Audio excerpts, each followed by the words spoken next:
ఇందు అయితే ఇంకా ఆఖరి నిమిషంలో నందు వచ్చి ఇందునైతే కాపాడుతుంది.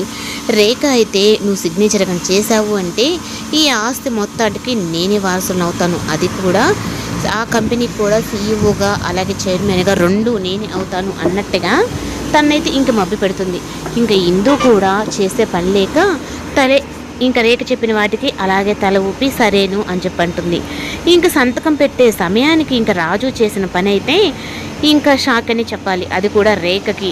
ఇందు వచ్చి ఇంకా ఇందు సంతకం పెట్టేటప్పటికి ఇందు ఒకటే పెడితే సరిపోతుందా, ఇంకొక అమ్మాయి పెడితే అవదా అన్నట్టుగా ఇందు సంతకం పనికిరాదు, నేను పెడితేనే ఈ సంతకం అవుతుందంటే నువ్వేమన్నా ఈ ఇంటి వారసురాలువా అన్నట్టుగా ఇంక భాగ్యం అయితే అంటుంది. అవును, నేను ఇంటి వారసుని. ఇంకా అలా చెప్పేసరికి ఇంక నందిని వచ్చి తనొక్కటే సంతకం పెడితే కుదరదు, నేను సంతకం పెట్టాలి, అది కూడా ఈ ఇంటి వారసురాలని నేను అని అనగానే రేఖకైతే ఏంటి తమాషాలు వేషాలు వేస్తున్నావా, అసలు నీకు ఈ ఇంటికి ఏం సంబంధం అని చెప్పి అన్నట్టుగా తనైతే మాట్లాడుతుంది.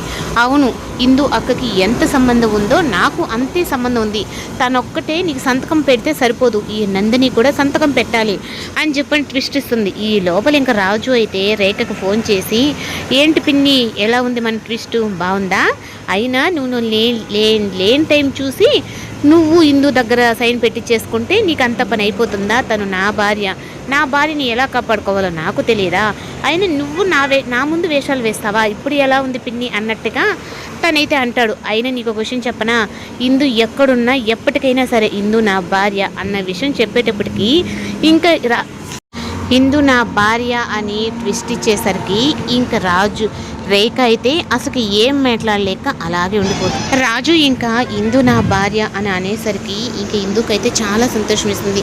నిజంగా నన్ను రాజు ప్రేమిస్తున్నాడు, తన భార్యని అని చెప్పని అంటున్నాడు, మాది అబద్ధపు పెళ్ళైనా కానీ తన మనసులో నా భార్య స్థానం ఉంది అని చెప్పని చాలా సంబరపడుతుంది. అక్క నీకు రాజు చెడ్డవాడు కానీ నీకు అర్థమవుతుంది, కానీ తను చాలా మంచివాడు, అది అర్థం చేసుకో అని చెప్పని అనగానే ఇంక ఈ లోపల అపర్ణ కూడా అయితే అవును ఇందు తను చాలా మంచివాడు, తనని తిరిగి మన ఇంటికి వచ్చేసిమని చెప్పని నువ్వు చెప్పు అన్నట్టుగా చెప్పేసరికి ఇంకా ఇందు అయితే అటు రేఖని ఎదిరించి చెప్పలేక ఇటు నానమ్మ చెప్పే మాటకి వినిపించుకోలేక ఇంకా రాజు మీద ఉన్న ప్రేమనైతే అలాగే మనసులోనే పెట్టుకుంటుంది. నాకు రాజు అంటే చాలా ఇష్టం, కానీ నేను ఆ విషయం చెప్పలేను అన్నట్టుగా ఉంటుంది. ఇంకా నందిని అయితే నా దగ్గరకు వచ్చి రాజు ఈ విధంగా మాట్లాడాడు, రాజుకి నువ్వంటే చాలా ఇష్టం అక్క, నువ్వు ఇక్కడ ఇబ్బందుల్లో ఉన్నావని నా దగ్గరకు వచ్చి రిక్వెస్ట్ చేసి మరీ ఇలా చెప్పాడు, ముందు పెళ్ళి నువ్వు మీ అక్కని కాపాడు, నీ ఒక్క దాని వల్లే మీ అక్క ఇప్పుడు సేఫ్ అవుతుంది, ఆ రాబందుల నుంచి మీ అక్కని కాపాడు అని